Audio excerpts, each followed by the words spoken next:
वक्त वो कम उम्र थी, हुजूर अकबर सल्लल्लाहु अलैहि वसल्लम से किया।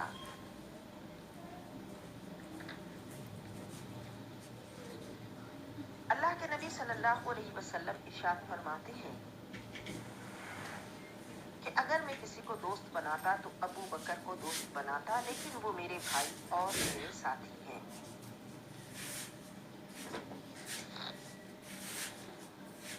क्योंकि हुजूर अल्लाह के ऐसे खलील हैं कि आप जो कहते हैं वो रब करता है, तो इसलिए हुजूर के खलील तो अल्लाह रब्बुल आलमीन ही है, लेकिन हज़रत अबू बकर सिद्दीक़ रज़ियल्लाहु तआला अन्हु आपके वो साथी हैं जो हर जगह आपके साथ रहे।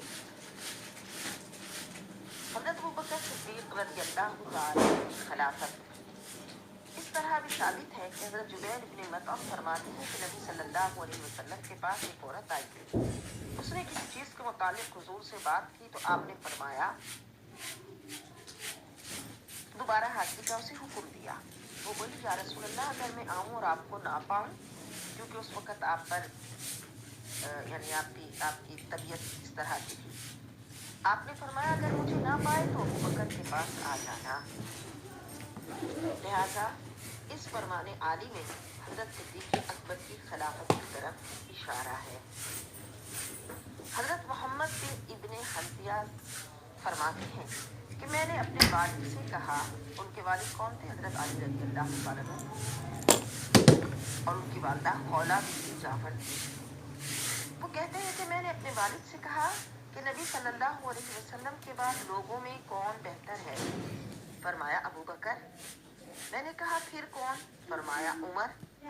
मैं डरा कि आप कह देंगे उस्मान, तो मैंने कहा, फिर? फरमाया, मैं तो नहीं मगर मुसलमानों में से एक शख्स।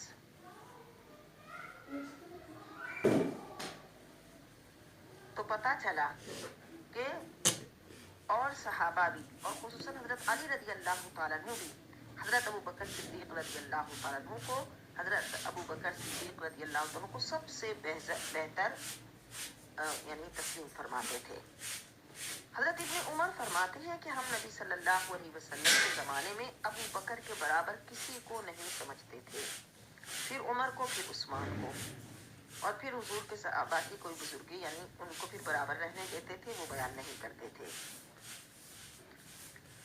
हज़रत अबू हुरैरा रज़ियल्लाहु तआला अन्हु फरमाते हैं कि अल्लाह के रसूल सल्लल्लाहु अलैहि वसल्लम ने इरशाद फरमाया, हम पर किसी का एहसान नहीं मगर हमने उसका बदला अदा कर दिया, सिवाय अबू बकर के कि हम पर उनका एहसान है, अल्लाह उन्हें इसका बदला क़यामत के दिन देगा।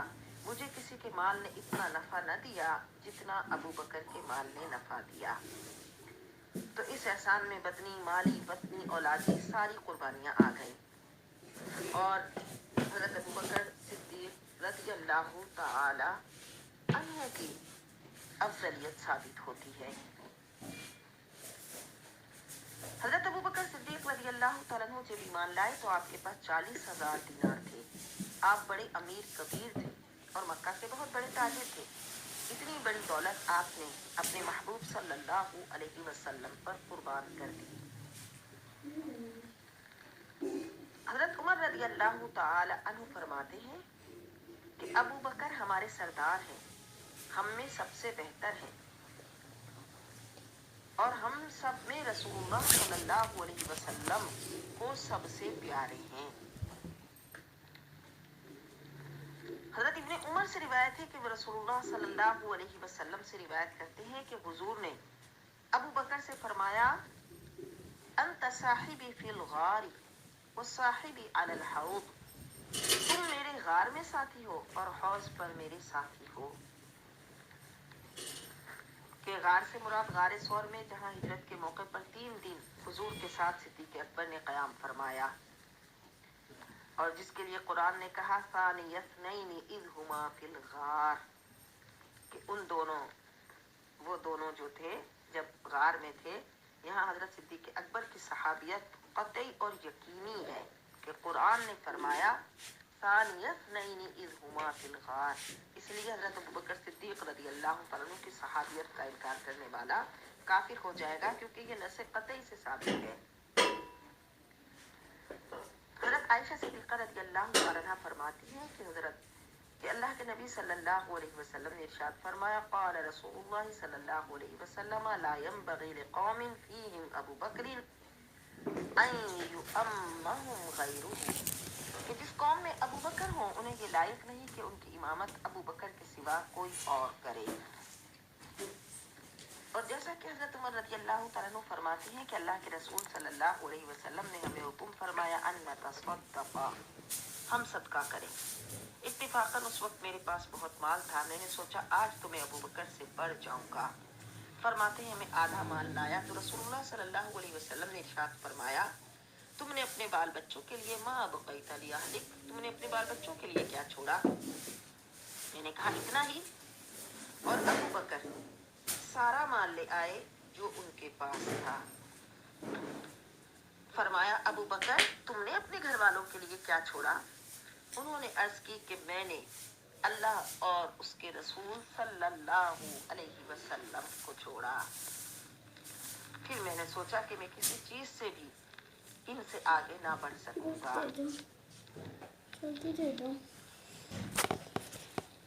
تو پتہ چلا کہ حضرت صدیق اکبر رضی اللہ تعالیٰ عنہ نے جو سارے مال کی خیرات کی، سارا مال حضور کی بارگاہ میں پیش کر دیا، تو ایسا متوکل کوئی نہ ہوگا۔ حضرت عائشہ صدیقہ رضی اللہ تعالیٰ عنہ سے روایت ہے کہ جسے ترمذی نے بیان کیا کہ جناب ابو بکر صدیق رضی اللہ تعالیٰ عنہ حضور کے پاس حاضر ہوئے تو آپ نے ارشاد فرمایا فقال انت عتیق اللہ من النار فیومئذ ثم عتیقا، کہ تم آگ سے اللہ کی طرف سے آزاد ہو، اس دن سے آپ کا نام عتیق رکھا گیا۔ حضرت ابن عمر فرماتے ہیں کہ اللہ کے رسول صلی اللہ علیہ وسلم نے ارشاد فرمایا انا اول من تنشق عنہ الارض ثم ابو بکر ثم عمر، فرمایا کہ میں پہلا شخص ہوں جس کے لیے زمین کھولی جائے گی، پھر ابو بکر، پھر عمر، پھر میں بقی والوں کے پاس آؤں گا تو وہ میرے پاس جمع کیے جائیں گے، پھر میں مکہ والوں کا انتظار کروں گا حتیٰ کہ ہم دونوں حرموں کے درمیان حشر و نشر کے لیے جمع کیے جائیں گے۔ تو پتہ چلا کہ اللہ کے محبوب صلی اللہ علیہ وسلم سب سے پہلے اپنی قبر انور سے تشریف لائیں گے اور پھر آپ کے ساتھ حضرت ابو بکر صدیق و عمر ہوں گے۔ حضرت ابو ہریرہ فرماتے ہیں کہ اللہ کے رسول صلی اللہ علیہ وسلم نے فرمایا کہ میرے پاس جبرائیل آئے، میرا ہاتھ پکڑا، پھر مجھے جنت کا وہ دروازہ دکھایا جس سے میری امت داخل ہوگی۔ جناب ابو بکر نے کہا یا رسول اللہ صلی اللہ علیہ وسلم میری آرزو ہے کہ میں بھی آپ کے ساتھ ہوتا حتیٰ کہ اسے دیکھتا۔ تو رسول اللہ صلی اللہ علیہ وسلم نے ارشاد فرمایا ابو بکر تم تو وہ شخص ہو جو میری امت میں سب سے پہلے جنت میں جائے گا۔ تو یہ ابو بکر صدیق رضی اللہ تعالیٰ عنہ کا وہ اعلیٰ درجہ ہے جو اللہ کے ہاں ہے، جو اللہ کے ہاں ہے۔ حضرت عمر رضی اللہ تعالیٰ عنہ سے ہے کہ ان کے پاس حضرت ابو بکر کا ذکر کیا گیا، آپ روئے اور بولے کہ میری آرزو یہ ہے کہ میرے سارے عمل حضرت ابو بکر کے ایک دن کے اور ایک رات کے عمل کی طرح ہوتے۔ آپ کی وہ رات ہے جب رسول اللہ صلی اللہ علیہ وسلم کے ساتھ غار پہنچے، تو جب دونوں اس غار میں پہنچے عرض کی واللہ آپ اس میں داخل نہ ہوں گے یہاں تک کہ پہلے میں داخل ہو جاؤں کہ اگر اس میں کوئی چیز ہو تو اس سے نقصان مجھے پہنچے۔ پھر آپ داخل ہوئے، اسے صاف کیا اور اس کے ایک کنارے میں سوراخ پایا، آپ نے تہمد پھاڑا، اس سے سوراخ بند کیا، ان میں سے 2 سوراخ رہ گئے، ایک پر اپنا پاؤں رکھ دیا، پھر رسول اللہ صلی اللہ علیہ وسلم سے عرض کیا کہ تشریف لائیے، تو حضور اقدس صلی اللہ علیہ وسلم تشریف لائے اور اپنا سر مبارک آپ کی گود میں رکھا اور سو گئے۔ ابو بکر کے پاؤں میں جہاں آپ نے جس سوراخ پر اپنا پاؤں رکھا تھا وہ پاؤں ڈس لیا گیا۔ آپ نے بالکل جنبش نہ کی اس ڈر سے کہ رسول اللہ صلی اللہ علیہ وسلم جاگ جائیں۔ پھر آپ کے آنسو آپ صلی اللہ علیہ وسلم کے چہرے پر آئے تو فرمایا ابو بکر کیا ہوا؟ عرض کیا آپ پر میرے ماں باپ فدا، مجھے تو سانپ نے ڈس لیا۔ تب رسول اللہ صلی اللہ علیہ وسلم نے اپنا لعاب لگا دیا تو وہ تکلیف جاتی رہی जो वो पाते थे। फिर वो जहर लौट आया और आपकी वफात का सबब बना। लेकिन आपका वो दिन कि जब रसूलुल्लाह सल्लल्लाहु अलैहि वसल्लम ज़ाहिरी दुनिया से तशरीफ ले गए तो अहले अरब मुर्तद हो गए और बोले कि हम ज़कात ना देंगे। तो फरमाया, अगर मुझे एक रस्सी का भी कोई इनकार करेगा तो मैं उससे जिहाद करूंगा। मैंने अर्ज की कि रसूलुल्लाह के खलीफा, लोगों पर नरमी करें। तो आपने मुझसे फरमाया कि तुम जाहिलियत में सख्त थे और इस्लाम में नरम। वही बंद हो चुकी और दीन मुकम्मल हो चुका, क्या दीन में कमी की जाएगी हालांकि मैं जिंदा हूँ। तो पता चला कि निगाह फारूकी में हुजूर अक़दस सल्लल्लाहु अलैहि वसल्लम की खिदमत, हुजूर पर जान निछावर करना सारी नेकियों से अफजल है। हजरत उमर अपनी सारी नमाजों, सारे रोजों, सारी जहादों, सारी फुतूहात इस्लामिया को उस गार की में हुजूर के साथ वक्त गुजरवाने और अपना पांव सांप से कटवाने और हुजूर अनवर का सर अपने जानों पर रखने पर कुर्बान कर रहे हैं। हजरत सिद्दीक अकबर रदियल्लाहु ताला अन्हु ने उस रात तहज्जुद सजदे सुजूद नहीं किए थे, बल्कि महबूब की खिदमत की थी। जबी आला हजरत फरमाते हैं, मौला अली ने बारी तेरी नींद पर नमाज, और वो भी असर सबसे जो आला कतर की है।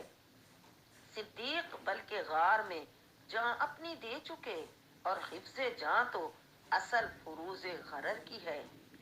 गो तूने उनको जान फेर दी गार पर, वो तो कर चुके थे जो करनी बशर की है। साबित हुआ कि जुमला फुरू हैं, असलुल उसूल बंदगी उस ताजवर की है। तो उस रात जो सिद्दीक अकबर ने इबादत की थी, रुए जमीन पर उस वक्त वो इबादत कोई नहीं कर रहा था, यानी अपने जानों पर हुजूर का सर रखकर हुजूर के चेहरे को तकते रहना, उस वक्त ये इबादत कोई नहीं कर रहा था। और दर्जा फना फिर रसूल और इश्क सादिक के इश्क ने लिबास के टुकड़े उड़ा दिए और दोनों पांव सुराखों से कटवा दिए। उस वक्त अजीब कैफियत होगी कि हजरत सिद्दीक वहां बैठे होंगे और पांव उस सुराख पर होंगे, उस नशिस्त पर हजार हा नमाज की नशिस्तें कुर्बान। हजरत अबू बकर सिद्दीक का जानू उस वक्त काबा मुअज़्ज़मा बल्कि अर्श मुअल्ला से अफजल था कि रहल पर कुरान रखा जाए तो वो मोहतरम है, तो जिसकी गोद साहिब कुरान की रहल बने वो कितना अफजल होगा। और फिर सांप से खुद को कटवा लिया। जान कहती है कि ये पांव हटा लो, ईमान कहता है कि जुम्बिश न कर। ईमान जान पर गालिब रहा और जब सांप का जहर जिस्म में असर किया और आंसू, वो तकलीफ बर्दाश्त न हुई और आंसू जो गैर इख्तियारी तौर पर जारी हुए, जिन्हें हुजूर अनवर के नूरानी चेहरे पर जगह मिली। फिर हुजूर ने भी क्या करम फरमाया कि वो लुआब पाक जिसके मौजज़ात बेशुमार हैं, जो हजरत अली की दुखती आंखों में लगा तो कोहलुल जवाहिर का नफा दिया। सैयदना अब्दुल्ला बिन अतीक की टूटी हुई पिंडली पे लगा तो हड्डी जोड़ने वाले सरीश का काम दिया। हजरत तलहा के गुंधे हुए आटे और गोश्त की हांडी में गया तो बेमिसाल बरकत दी। वही जब हजरत अबू बकर सिद्दीक के डसे हुए पांव के अंगूठे में लगा तो तिरियाक का काम दिया। लाब क्या है, अल्लाह की कुदरत का मजहर है। और बाद सालिहीन फरमाते हैं कि जो शेख सिद्दीकी हजरत मोहम्मद बिन अबू बकर की औलाद से हैं, उन्हें सांप के कांटे का असर नहीं होता। और फिर कैसे फना फिर रसूल कि हजरत अबू बकर सिद्दीक रदियल्लाहु ताला अन्हु की वफात के वक्त यही सांप का असर लौट आया, उसी जहर से आपकी वफात हुई और आपको दर्जा शहादत अता हुआ। ये फना फिर रसूल की जलवागरी इस तरह है कि हुजूर अक़दस सल्लल्लाहु अलैहि वसल्लम की वफात भी खैबर वाले जहर से हुई कि उसका असर वापस आया, और जनाब सिद्दीक की वफात गारे सौर वाले सांप के जहर से हुई। हजरत अबू बकर सिद्दीक रदियल्लाहु ताला अन्हु वो थे कि जिनकी कुव्वत ईमानी दीन के मामले में किसी मुखालफत की परवाह नहीं करती थी, और अल्लाह रब्बुल इज्जत ने आपको सब इंसानों में अंबिया के बाद फजीलत अता फरमाई है।